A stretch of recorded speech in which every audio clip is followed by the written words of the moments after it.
দেখো একটু সামান্য খেজুরের কারণে কয় বছর দোয়া কবুল হয় না? কয় বছর? জোরে বলেন কয় বছর? 1 বছর যাবত তার কোনো দোয়া কবুল হয় না।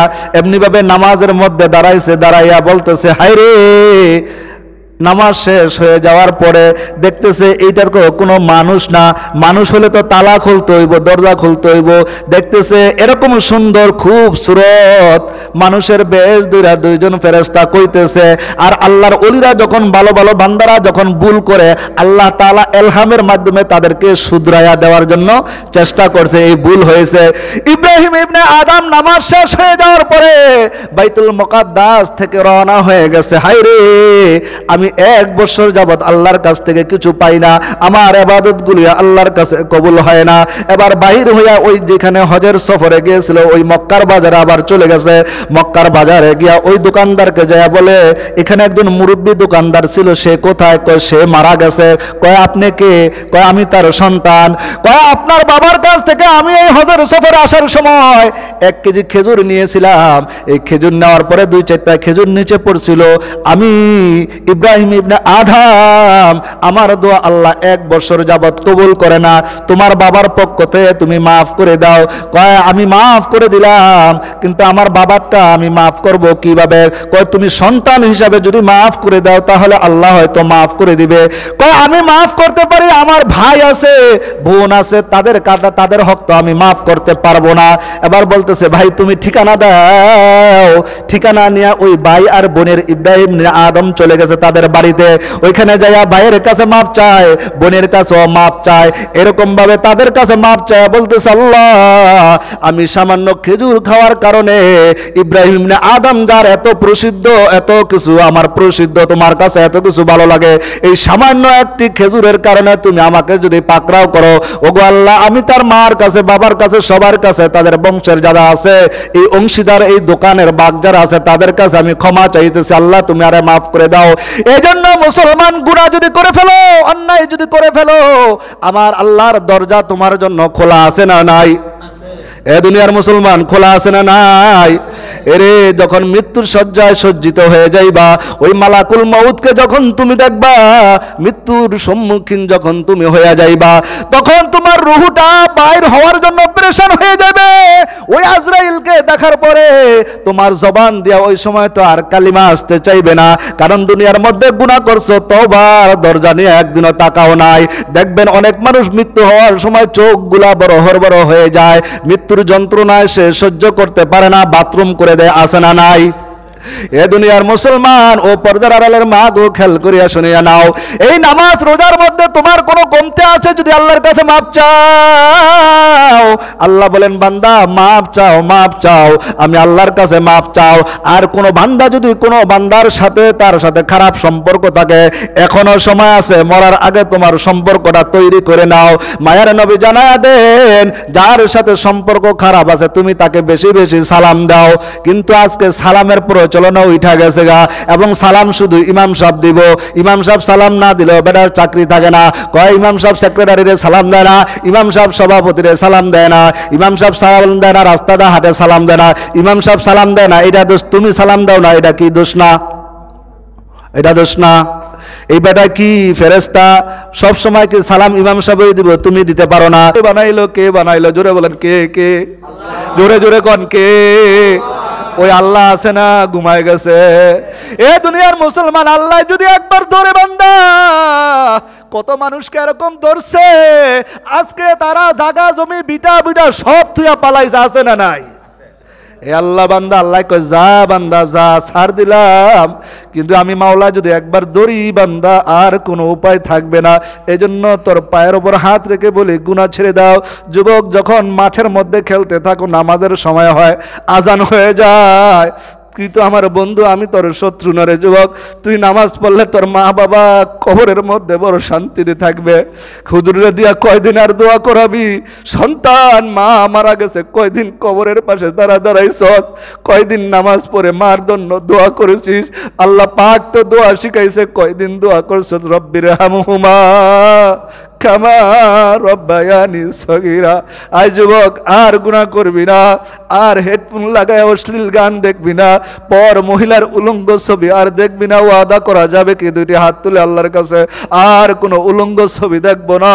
আল্লাহ তুমি হাতগুলা কবুল করে নাও। আল্লাহ আল্লাহ পা বলতেছেন, না না না বান্দা, এরে দুনিয়ার মুসলমান, সালাম আগে বেশি দিলে সোয়াব না নিলে সোয়াব? দিলে সোয়াব, দিলে সোয়াব বেশি না? দিলে সোয়াব বেশি না? আল্লাহু আকবার। এই জন্য রসুল বলেন, কত সুন্দর কথা, আফসুস সালাম, সালামের প্রসার ঘটাও, দেখবেন পরস্পরের মধ্যে মিল মোহাব্বত পয়দা হইব। এই জন্য আমরা তো ঔষধই জানি না, কোন ওষুধ খাইলে কি হবে। এরা মুসলমান, আল্লাহর গোলাম, মালাকুল মউত যখন আপনি বিছানার মধ্যে পড়ে যাবেন, আজরাইল যখন আপনার সম্মুখীন হয়ে যাইব, চক্ষুগুলা এখন বড় হয়ে যাইব। ওই দিন যদি হাজারো তওবা করতে চাও, সেই দিন আর তওবা তোমার আর নসিব হবে না।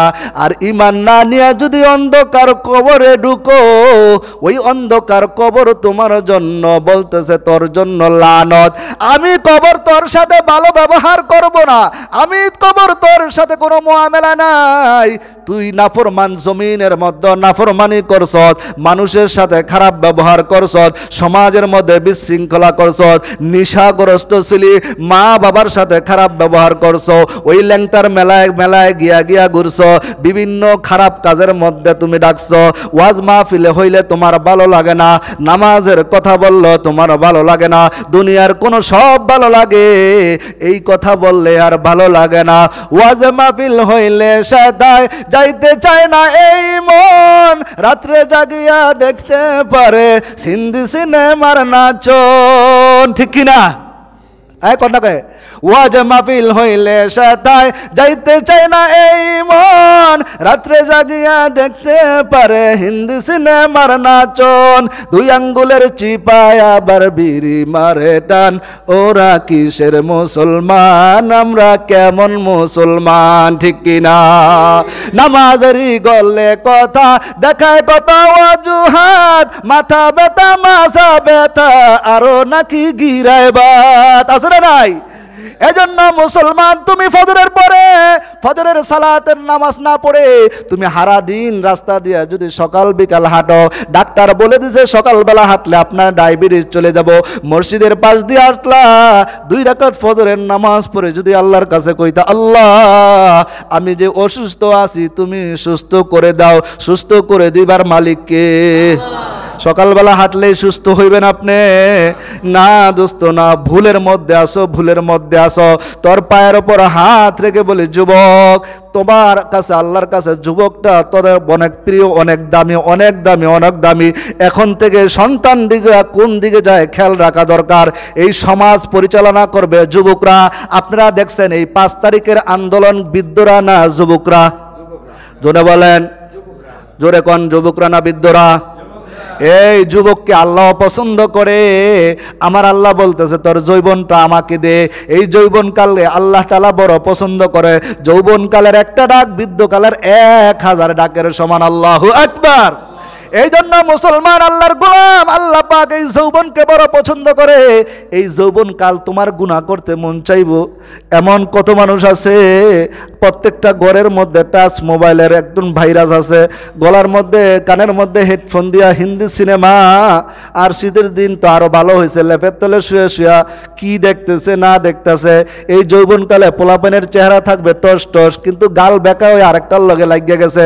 রাত বেরা কি দেখে না দেখে। আল্লাহর বান্দা, তোর পায়ে ধরে বলি, যুবক এই অবস্থায় যদি মালাকুল মউত চলে আসে, ওই আজরাইল যদি এই অবস্থায় আসে, তুমি খারাপ সিনেমা দেখতেছো, এই আল্লাহ কান দিয়েছে, এই চক্ষু দিয়েছে, এই চক্ষুর কত দাম।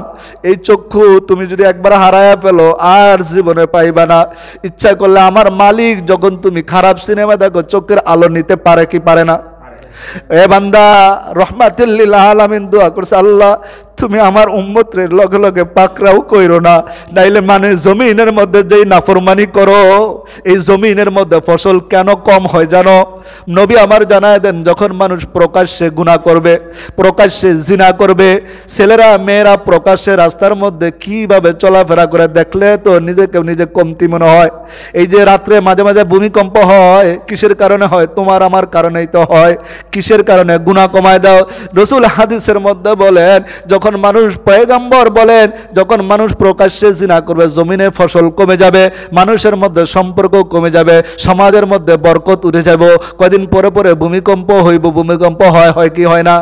আল্লাহ মাঝে মাঝে জাল দেয়, ইজা জুলজিলাতিল আরদু জিলজালাহা ওয়া আখরাজাতিল আরদু আসকালাহা। এ বান্দা দেখোস না এই জমিনকে আমি মাঝে মাঝে ধাক্কা দিয়ে একটু সতর্ক হও। ইজা জুলজিলাতিল আরদু জিলজালাহা ওয়া আখরাজাতিল আরদু আসকালাহা। যেদিন জমিনটা ধাক্কা দেবে, জমিনের ভিতরে যা আছে সব কিছু জমিন বাইর করে দিবে। এই জমিনের পেটের ভিতরে অনেক কিছু আছে, জমিন সেদিন বার করে দিবে। কবরে আসো, এই কবরেই থাকবা না, আবার উঠতে হবে, আবার উঠতে হবে। ওয়াখরাজাতিল আরদু আসকালাহা ওয়া ক্বালাল ইনসানু মা লাহা।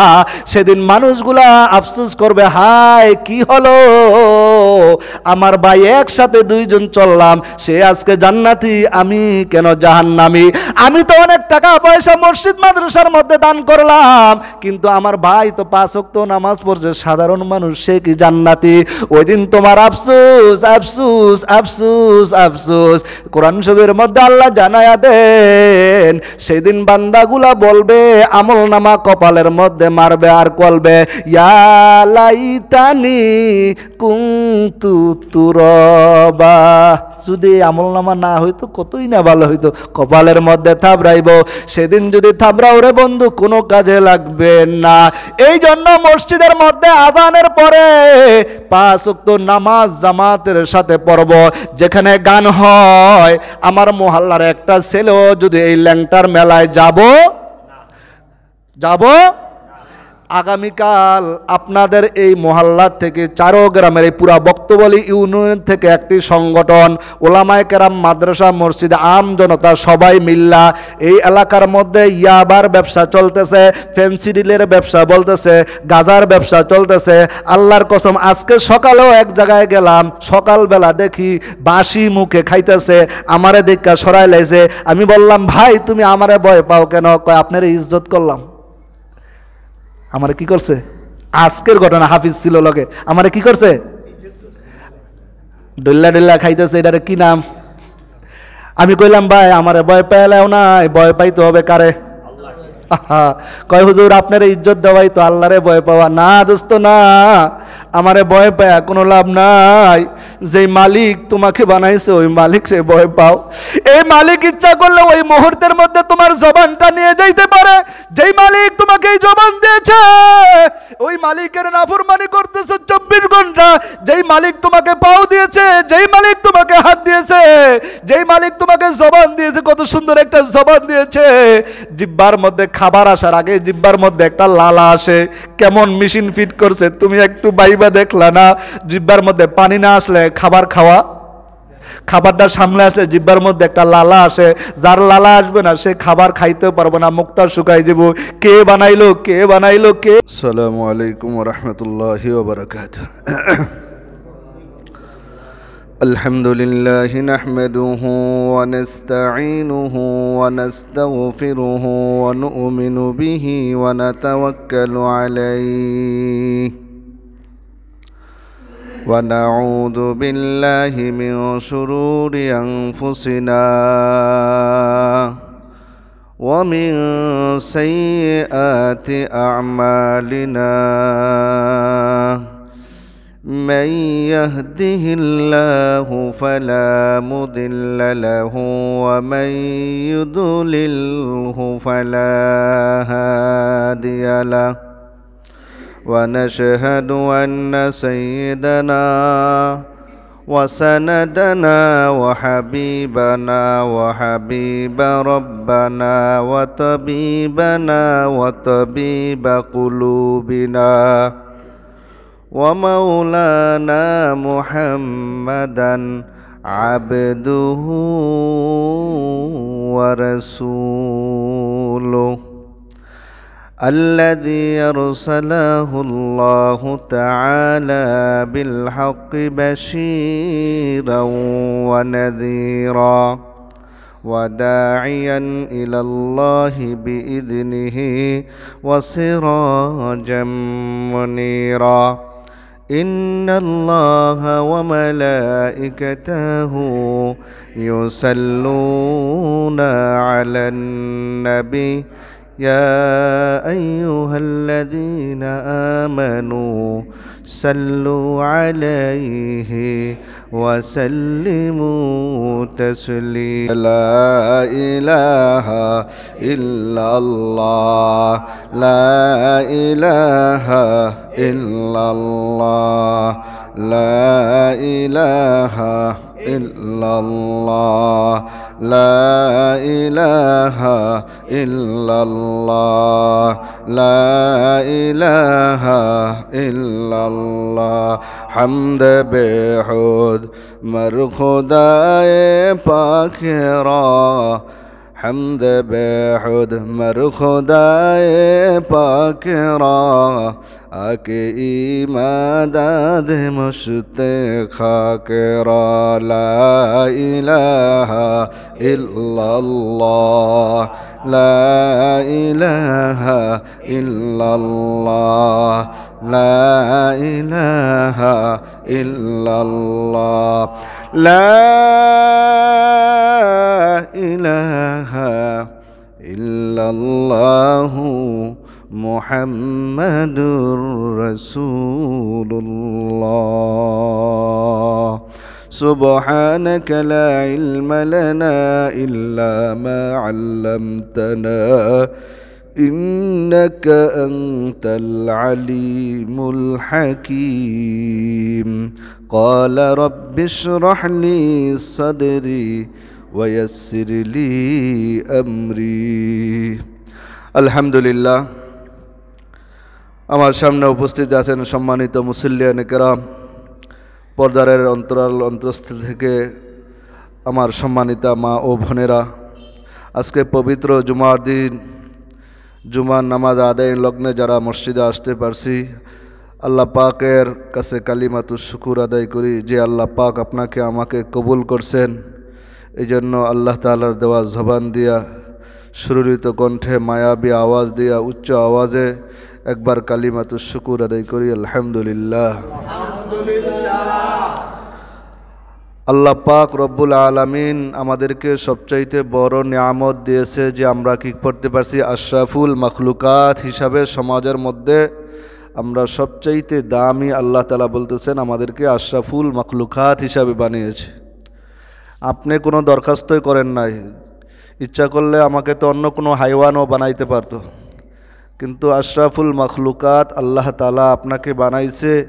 বানানোর পরে যেই জিনিস যত দামি হয় তার কাজটাও কিন্তু তত দামি হয়। এই জন্য আল্লাহ পাক আমাদেরকে দামি কাজ দিয়ে বানাইছে। কি দামি কাজ? কুনতুম খায়রা উম্মাতিন উখরিজাত লিন্নাস তা'মুরুনা বিল মারুফ ওয়া তানহাউনা আনিল মুনকার।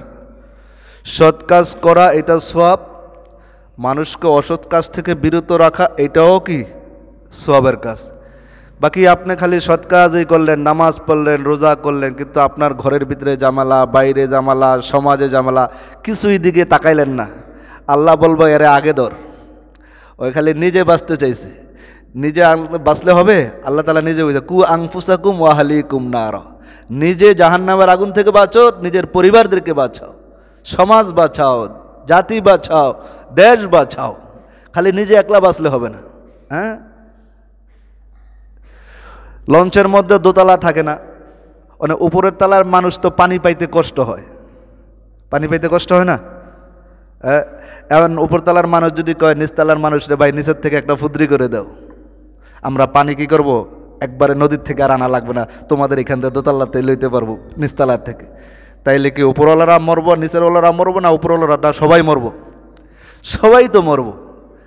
এই জন্য নিজে বাঁচো, নিজের ছেলে সন্তানদেরকে বাঁচাও, নিজের পরিবারকে বাঁচাও, আত্মীয় স্বজনকে বাঁচাও। এই কথাটা কার?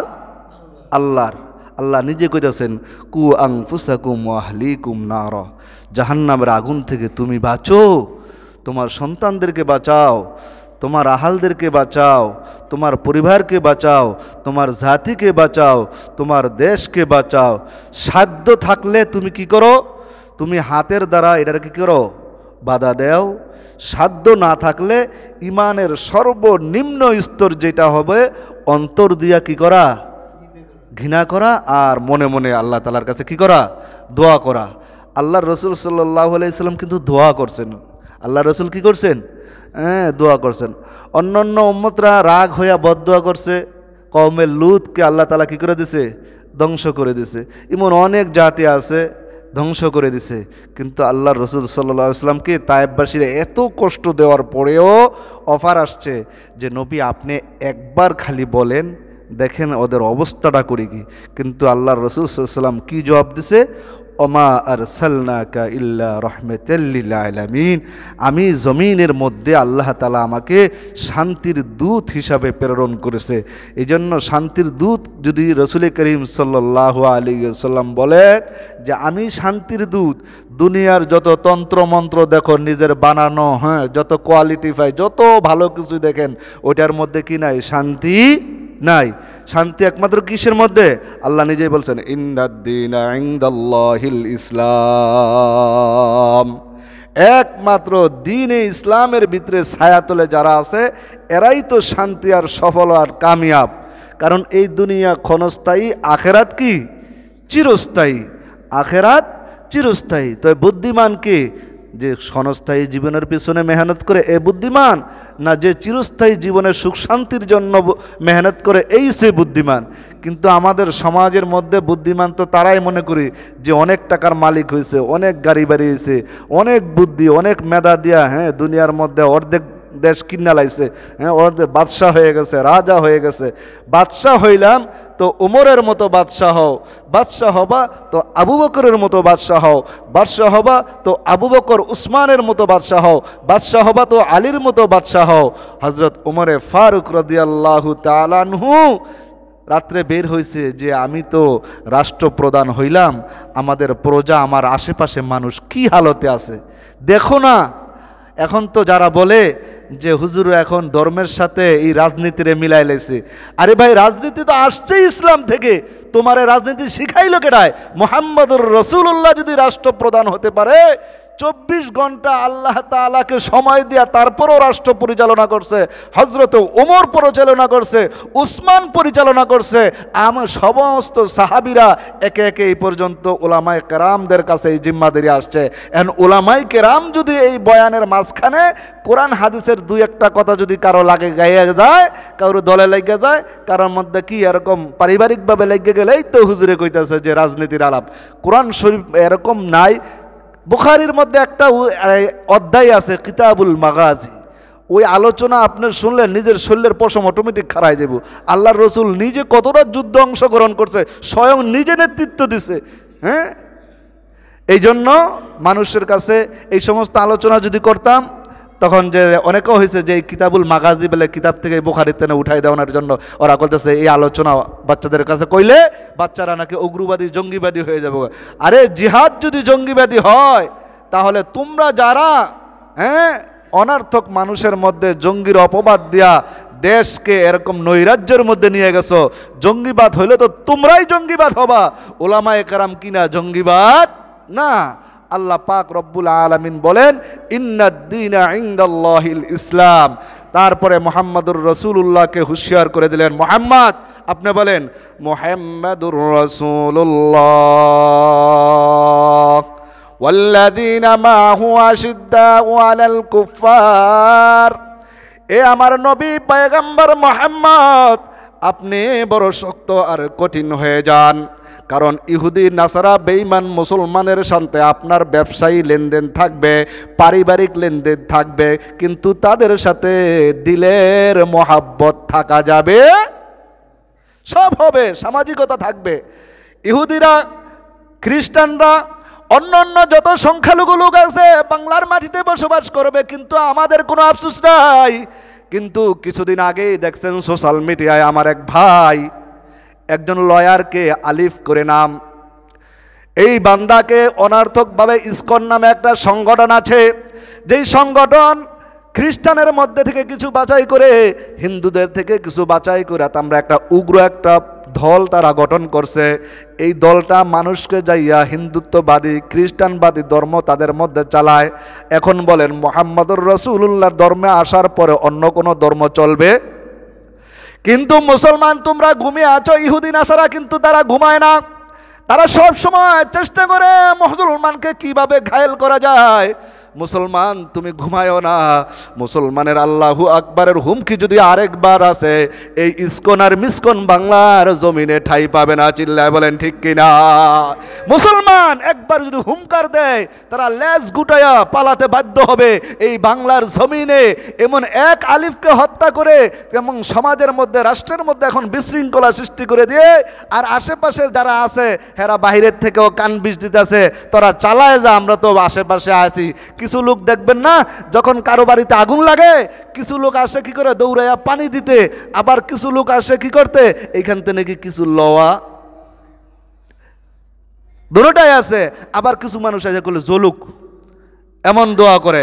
কিন্তু আল্লাহ পাক রব্বুল আলামিন পয়গম্বরকে জানিয়ে দিলেন, পয়গম্বর আপনি তাদের সাথে আপনার ওঠা বসা থাকবে, সব কিছু থাকবে, সব কিছু থাকবে, কিন্তু তাদের সাথে আপনার কোনো বন্ধুত্ব হবে না। কিন্তু আপনি মুসলমান হইয়া, এরে আল্লাহর গোলাম মুসলমান হইয়া মুসলমান হিন্দুর সাথে এরকম আপনি সম্পর্ক লাগাইলেন, সে সত্যিকার অর্থে আপনাকে ভালোবাসে না, স্বার্থের জন্য ভালোবাসে।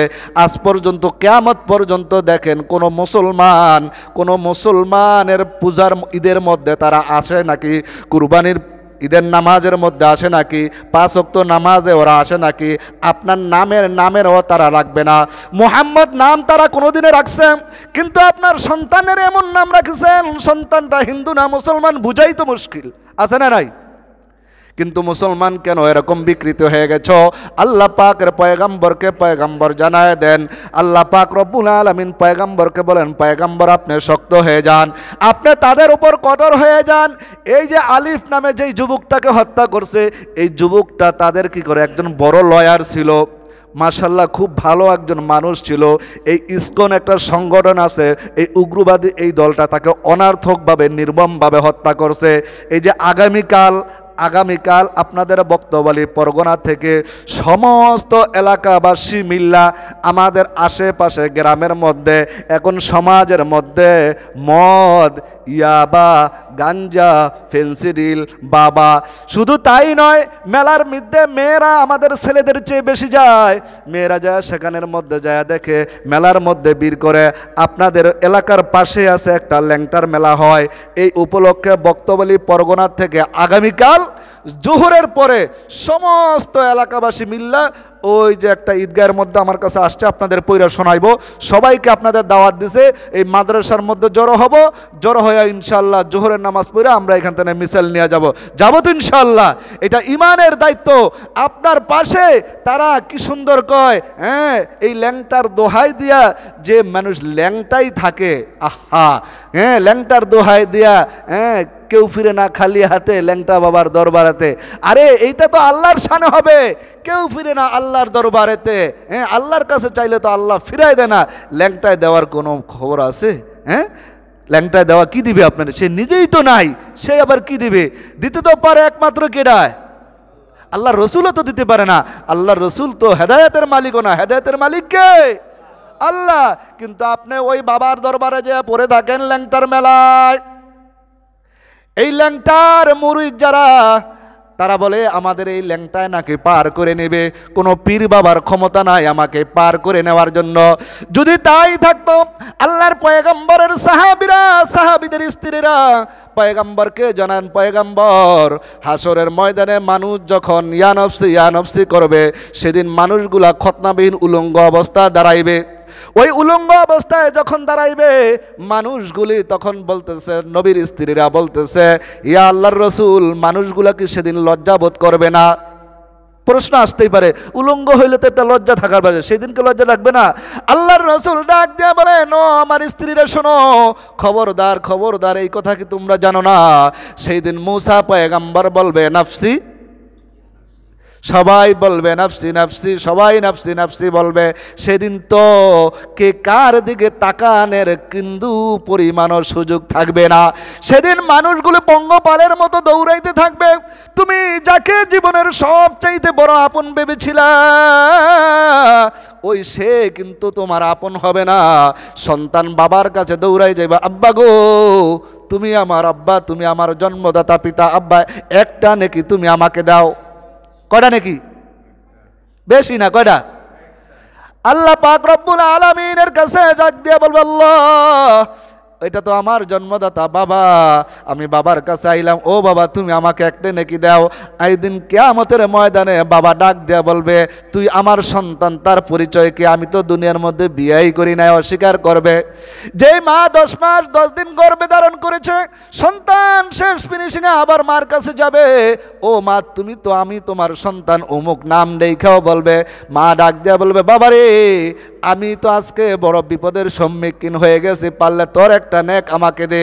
তুমি যার আশায় বসে আছো, ওই পীরের আশায় বসে আছো, ল্যাংটের আশায় বসে আছো, তোমার পীর তোমাকে জান্নাতে নিয়ে যাবে। খোদার কসম করে বলি, আল্লাহর ওলিরাও তোমাকে জান্নাতে নিতে পারবে না।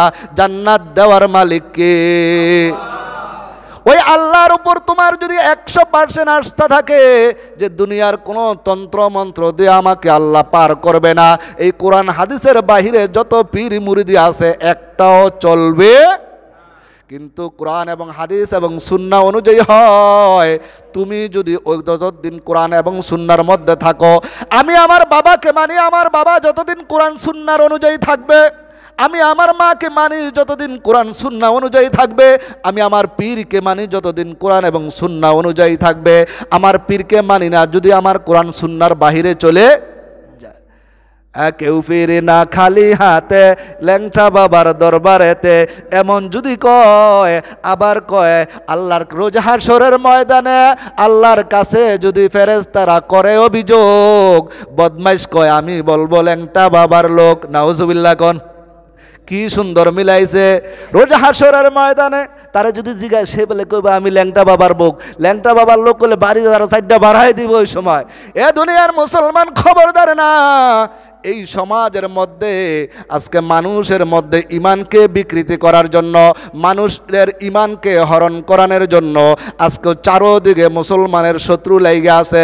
কিন্তু মুসলমান তুমি ঘুমায়ও না, এখনো সময় আছে, তোমার সজাগ থাকার দরকার আছে।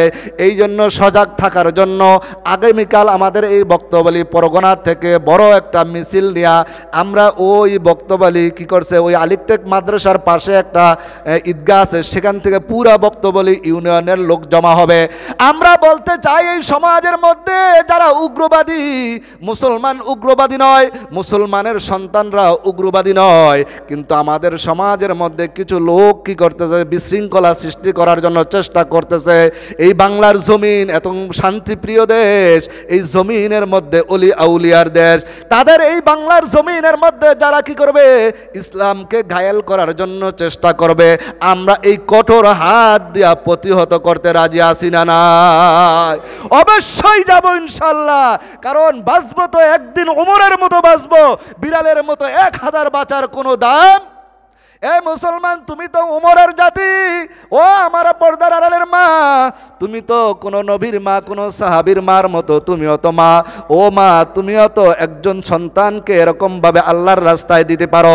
সন্তানটাকে দিনের শিক্ষায় শিক্ষিত করা, ওই সন্তানকে নাপাক খাওয়া থেকে ফিরাইয়া রাখো। তোমার সন্তানটা গড়ে আসে না, সন্তানটা কোথায় যায় তুমি খবর রাখো না। সন্তান যখন একটা দুর্ঘটনা ঘটায়, তখন তোমার নাকে কালির মধ্যে চুন লাগালি মাখে। আবার কেউ যদি বলে চোর করছস, তাকে আবার নিয়ে আবার উল্টা অ্যাকশন করে, আমার ছেলেকে চোর কইছস কে? তোর সন্তান চুরি করছে, তোকে চোর বললে সমস্যা আছে? তোমার সন্তান নেশা করে, তুমি নেশাখোরের বাবা, কিন্তু তোমার সন্তানটাকে কেন তুমি লালন পালন করেছো? ওই কোরআন এবং সুন্নাহর জ্ঞান তার ভিতরে দেও নাই।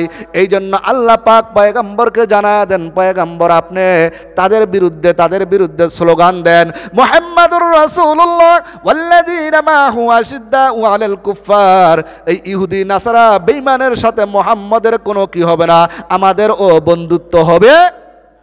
কিন্তু তারা আমাদের সমাজের মধ্যে থাকবে, কোনো আফসোস নাই। হিন্দুরা বসবাস করবে, খ্রিস্টানরাও বসবাস করবে, সমস্ত সংখ্যালঘু লোক যারা আছে আমাদের দেশে বসবাস করবে, কিন্তু আমরা তাদের কাছে নিরাপদ না, তারা আমার কাছে যতটা নিরাপদ। দেখবেন ঢাকা শহরের মধ্যে যত মুসলমান বাড়িওয়ালা আছে তারা টুলিট লাগায় বাড়ির মধ্যে বাড়া হবে, কিন্তু হিন্দু বাড়ির মধ্যে লিখবেন তাদের টুলিটের মধ্যে লেখা আছে হিন্দু ফ্যামিলি বাড়া, কিন্তু কোনো মুসলমান লেখে না মুসলমান বাড়া হবে। দেখছেন নি খেয়াল কইরা? হিন্দুরা লিখে দেয় নিচে দা হিন্দু ফ্যামিলি বাড়া হবে, কিন্তু হিন্দুদের বাসায় কোনো মুসলমান বাড়া আছে এমন খুব কম হয়, আমার মনে হয় নাই। আমি 20 বছর শহরে ছিলাম, দেখি নাই। আপনারা দেখছেন কি না জানি না, কিন্তু মুসলমানের বাড়িতে হিন্দুরা থাকে, আমরা তাদের সাথে কি করি না, ঝগড়া বিবাদ করি না। আমাদের বাংলাদেশের যত হিন্দুরা আছে হেরা বলতে বাধ্য যে মুসলমানের ঘরে আসি, মায়ের পেটে আসি, শান্তিতে আসি। কিন্তু তোমরা যদি আমাদের সাথে বিশৃঙ্খলা করো, পায়ে দিয়ে যদি ঝগড়া করো, ওই ইসকন নামে যে সন্ত্রাসী সংগঠন, এটা মুসলমানের কোনো সম্পর্ক নাই তাদের সাথে। আমাদের জমিনের মধ্যে একজন ভাই আলিফকে তাকে নির্মমভাবে হত্যা করে টুকরা টুকরা করে ফেলাইছে। এ মুসলমান সজাগ থাকতে হবে, যখনই আমাদেরকে আল্লাহর রাস্তায় যুদ্ধের ডাক আসবে, জিহাদের ডাক আসবে, মুসলমান পাগড়ি যখন মাথায় পরি, এই পাগড়ি আবার মাজায়ও আমরা বানতে তৈরি আছি না নাই? এই মুসলমান আল্লাহর গোলাম পয়গম্বর জানিয়ে দেয় এই দিন রক্ষা করার দায়িত্ব এখন মুসলমানের হাতে। তোমাদের হাতে এখন সময় এসেছে, চারিদিকে ইহুদি নাসারা বেঈমানরা আমাদেরকে গ্রাস করার জন্য চারিদিকে লেগে গেছে। মুহাম্মদুর রাসূলুল্লাহর সাহাবী হযরত উমর রাষ্ট্র পরিচালনা করছে। রাত্রে ঘর থেকে বের হইয়া দেখতেছে কে কোন হালতে আছে। আমরা যারা মুসলমান আছি, তোমরা রাষ্ট্র পরিচালনা কেমনে করবা, ইহুদিরা রাষ্ট্র পরিচালনা কেমনে করে, সমস্ত জাতিরা এই মুসলমান ধর্মের রাষ্ট্র পরিচালনা সাহাবাই কেরামদের থেকে শিখতে হবে। তোমরা মনে করতেছো মৌলবীরা কিছুই বুঝে না, মৌলবীরা যা বুঝে তোমার 14 গোষ্ঠীও বুঝে। তুমি মনে করতেছো মাদ্রাসার মধ্যে 10 বছর পইরা ডাল পানি খাইয়া তুমি কি শিখছো? এ দুনিয়ার মুসলমান, তুমি 100 বছর পইরা তুমি ডবল বিসিএস ক্যাডার হইছো, তোমাকে কোনোদিনও জানাজার সামনে দাঁড়া করাইয়া দিবে না, তোমাকে কোনোদিনও এই মেম্বারের মধ্যে নামাজ পড়াইতে দিবে না। কিন্তু মক্তবের একটা বাচ্চা 1 বছর মাদ্রাসায় পড়ছে, মাথার মধ্যে টুপি আছে, গায়ে পাঞ্জাবি আছে, সবাই ধাক্কা দিয়া ওই বাচ্চারে দিব না, ওই বিসিএস ক্যাডারে দিব? আহা, তুমি কত বড় ডিগ্রিধারী হও। আবার অনেক পণ্ডিতরা বলে কয় আমরাও তো আলেম, কয় কেমনে আলেম? ওই লতিফ সিদ্দিকির ভাই কাদের সিদ্দিকি নাকি কয় আমি নিষ্পাপ, আমার কোনো গুনাহ নাই, আমি মাসুম। এমনি বুকে আড্ডা কয় আমি মাসুম। আরে নাফরমান, তুই মাসুম কেমনে বলি? আল্লাহ পাক নিজেই বলেন একমাত্র নবীরা নিষ্পাপ, সমস্ত মানুষ ছাড়া, নবীরা ছাড়া, সাহাবীরা ছাড়া সবাই কি গুনার মধ্যে লিপ্ত। আর সে বুকের মধ্যে আবদাল আড্ডা বলতেছে, মাথার টুপি নাই, মুখে দাড়িও নাই, পাঞ্জাবিও নাই, শার্ট পরা মাইকের সামনে বলতেছে আমি নিষ্পাপ, আমার কোনো গুনাহ নাই, আমি কেন মাপ চাইবো আল্লাহর কাছে? নাউজুবিল্লাহ বলেন। আল্লাহর কাছে মাপ চাইতে হবে না? তুমি কেমন মনে করতেছো? আল্লাহ রাসূল সাল্লাল্লাহু আলাইহি ওয়াসাল্লাম যখন নামাজের মধ্যে শেষ রাইতে দাঁড়ায় যাইতো, শেষ রাইতে যখন দাঁড়াইতো নামাজের মধ্যে, আম্মা জান আয়েশা কয় নবী যখন সিজদায় যাইতো মনে হয় জমিনের মধ্যে নাই, এমনভাবে আর উঠে না, পিছন দিয়া পাওগুলা এরকম ফুলে যাইতো। আবার নবী উঠছে, দাঁড়াইছে, আর রুকুতে যায় না, সিজদায় যায় না। আল্লাহ পাক রব্বুল আলামিন কান্না ছাড়া কোনো ব্যক্তি আল্লাহর ওলি হতে পারে না, কান্না ছাড়া কোনো ব্যক্তি আল্লাহর ওলি হতে পারে না।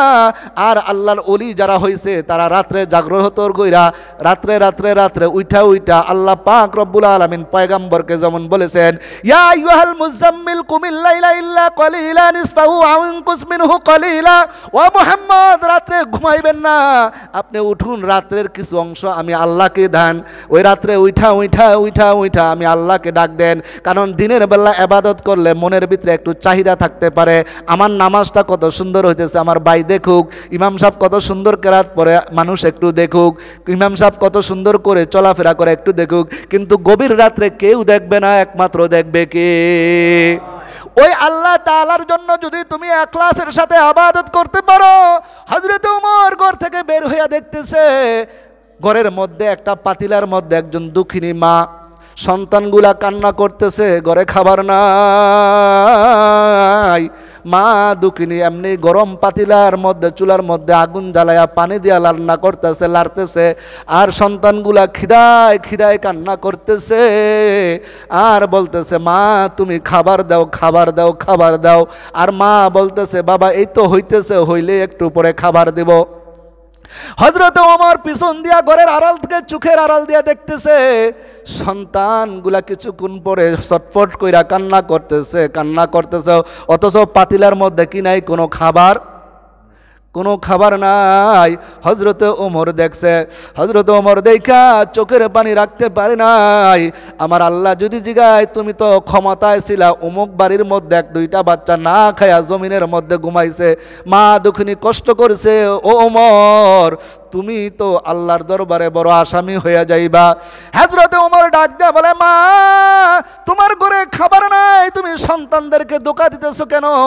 কয় কি করবো, আমার তো স্বামী নাই, আমার আয় রোজগারের মতো কোনো মানুষ নাই। এবার হযরত ওমর চোখের পানি দিয়া বলে এটাই যে ওমরের খেলাফত আমল।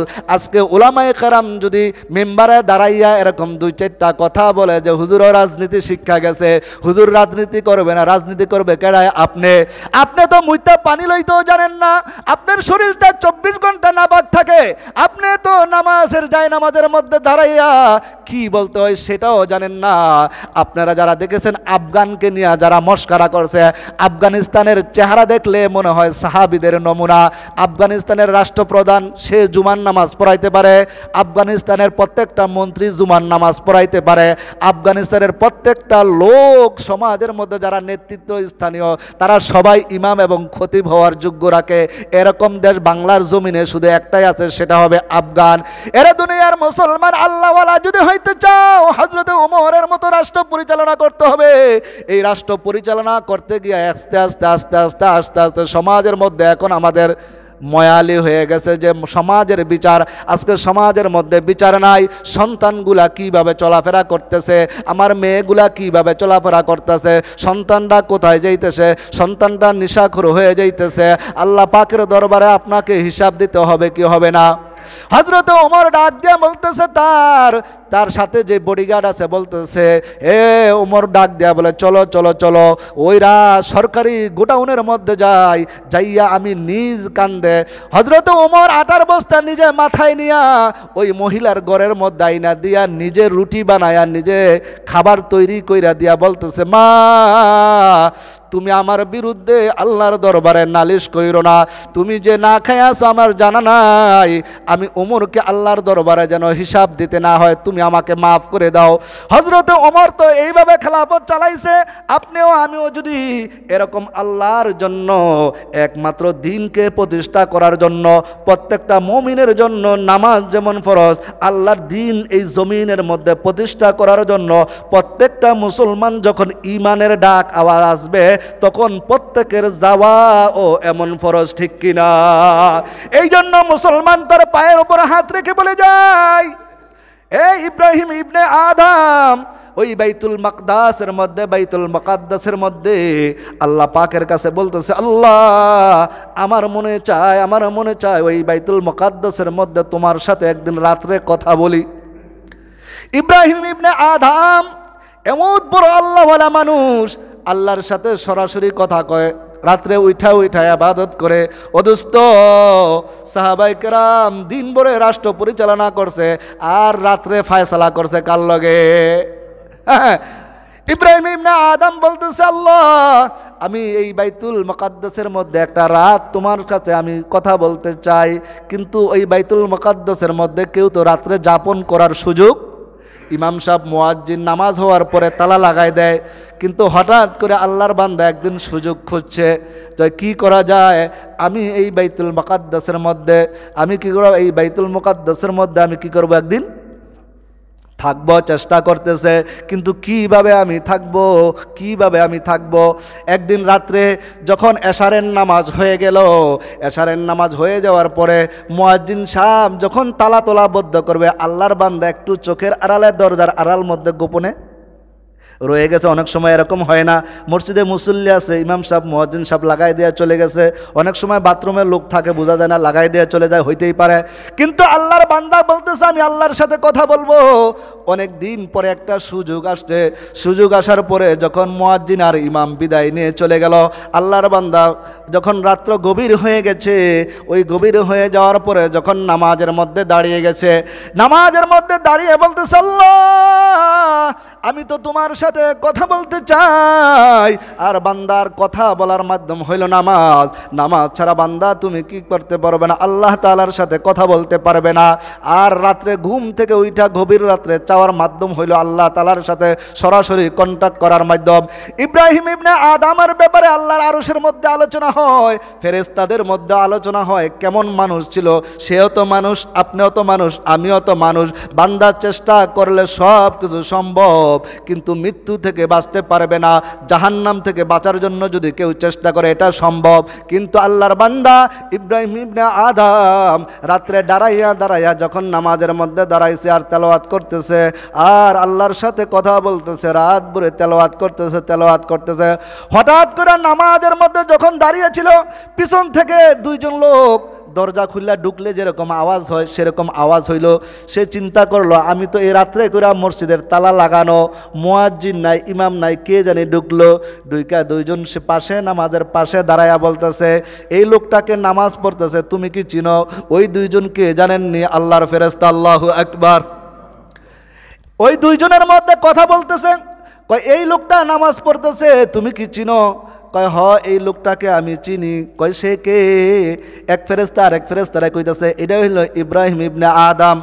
কয় হ্যাঁ এটা তো পরিচিত একজন মানুষ, যার ব্যাপারে ফেরেশতাদের মধ্যে আলোচনা হয়, আল্লাহর আরশের মধ্যে আলোচনা হয়। কয় কি হয়েছে?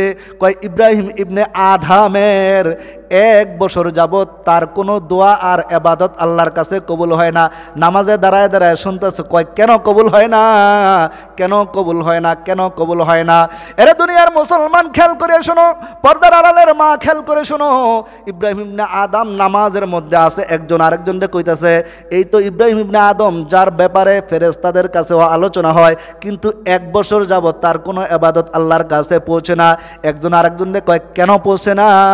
কয় ইব্রাহিম ইবনে আদম যখন হজের মধ্যে সফরে গিয়েছিল, হজের সফরের মধ্যে যখন সে গিয়েছিল, ওই মার্কেটের মধ্যে যাইয়া যখন খেজুরের দোকানের মধ্যে যাইল, খেজুরের দোকান না, খেজুরের দোকানের মধ্যে গিয়া যখন খেজুর কিনেছে, খেজুর কেনার পরে খেজুর নিচে 2-4টা পড়েছে। কয়টা? সে চিন্তা করছে এটা মনে হয় আমার খেজুর, আমার প্যাকেট থেকে পড়ছে, ওই খেজুরগুলা ওইটার ভিতরে ঢুকাইছে। একজন আরেকজনটা কইতাছে কিসের কারণে কবুল হয় না শোনো।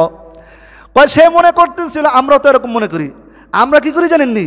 বাদাম কিনবো 10 টাকার, বাদামওয়ালার সামনে দাঁড়ায় আগে 5 টাকার হেনতেনে লইতেছি আর খাইতেছি, অনুমতি নাই। এরকম লোক আছে না নাই? বাজারের মধ্যে গিয়া লিমটি কিনবো 5 টাকার, পোলাও চাল কিনবো 1 পোয়া, সে আধবা মোটামুটি খাইয়ে লাইছে। এই জন্য দোস্ত না না না, ইব্রাহিম ইবনে আদমের 1 বছর যাবৎ দোয়া কবুল হয় না। কিসের জন্য? একজন আরেকজনকে বলতেছে, কিন্তু ইব্রাহিম আদম নামাজের মধ্যে শুনতেছে কেন কবুল হয় না। সে আরো পেরেশানি পড়ে গেছে, হায়রে 1 বছর যাবৎ আমার দোয়া কবুল হয় না। কয় কিসের কারণে কবুল হয় না? ওই 1 কেজি খেজুর কিনেছে, তার মধ্যে 2-4টার নিচে পড়ছে, ওডিও সে উঠায়া তার ব্যাগের মধ্যে লইছে। কয় এই কারণে ওই খেজুরগুলা তার ছিল না, এই খেজুরগুলা ছিল কার? দোকানদারের খেজুর ছিল। ও মা তুমি খেয়াল করিয়া শোনো, এই জন্য দুনিয়ার মুসলমান খেয়াল করিয়া শোনো। কিছুদিন আগে আমার এক বন্ধু কইতেছে, কয় মসজিদের স্পিকার নষ্ট হয়ে গেছে। কি নষ্ট হয়ে গেছে গা? মসজিদের স্পিকার নষ্ট হয়ে গেছে। তো সে নাকি শুনলাম যে মাইক দিয়ে বয়ান করতেছে। তো আমার লিখাইছে, কয় দোস্ত দেখো কি মাইক দিয়ে বয়ান করানোর কারণে ফায়দা হয়েছে। কয় আমিও তো মাইক দিয়ে, পরে বললাম আমিও তো মাইক দিয়ে বয়ান করি, আমার তো কোনো ফায়দা হয় নাই, তোমার কি ফায়দা হয়েছে? পরে আমার কাছে ছবি পাঠালেও কয় মাইক দিয়ে বয়ান করানোর পরে ওই মা বোনেরা মাইকের আওয়াজ শোনার পরে নামাজের পরে হুজুরের জন্য কিছু টাকা আর কিছু খেজুর নাকি হাদিয়া পাঠাইছে। তো বললাম যে আমিও একদিন মাইক দিয়ে বলবো, আমার মহল্লার মহিলারা নাকি সবাই বলে হুজুরে মাইক দিয়ে আলোচনা করে, আমি শুক্রবার শুনি। কিন্তু এই যে 2 বছর যাবৎ, এই যে ডিসেম্বরের 13 তারিখে আপনাকে হুজুরের জন্মদিন, ইনশাল্লাহ চাকরি 13 তারিখে 2 বছর পুরা হইব। তো এই 2 বছর হয়ে গেল মাইক দিয়ে আলোচনা করতেছি, মহিলারা খালি কয় ভালোই লাগে। কয় ভালোই লাগলে যদি মা বোনেরা ভালোই লাগে তো ভালোর পরিচয় তো এই পর্যন্ত পাইলাম না। তো দুস্থ তো একদিন বয়ান করে পেয়ে গেছে, অনেক টাকা হাদিয়া আইছে। মহিলারা নামাজের পরে হুজুরের কাছে পাড়া দিয়েছে যে হুজুর অনেক ভালো বয়ান করে, এতদিন যাবৎ হুজুরে মাইকে বয়ান করে নাই, মসজিদের স্পিকারে বয়ান করছে, অনেক হাদিয়া টাদিয়া পাইছে। কই আমার মহল্লার মহিলারা শুনি নাকি অনেকেই বয়ান শোনে, ভালো লাগে ভালো লাগে, খালি এই ভালো লাগা এই পর্যন্ত শেষ, আমি তো কোনো হাদিয়া পাইলাম না। হতে পারে মহিলারা ইনশাল্লাহ আমার এই কথার পরে হাদিয়াও পাঠাইতে পারে। যাই হোক, যেই কথা বলতে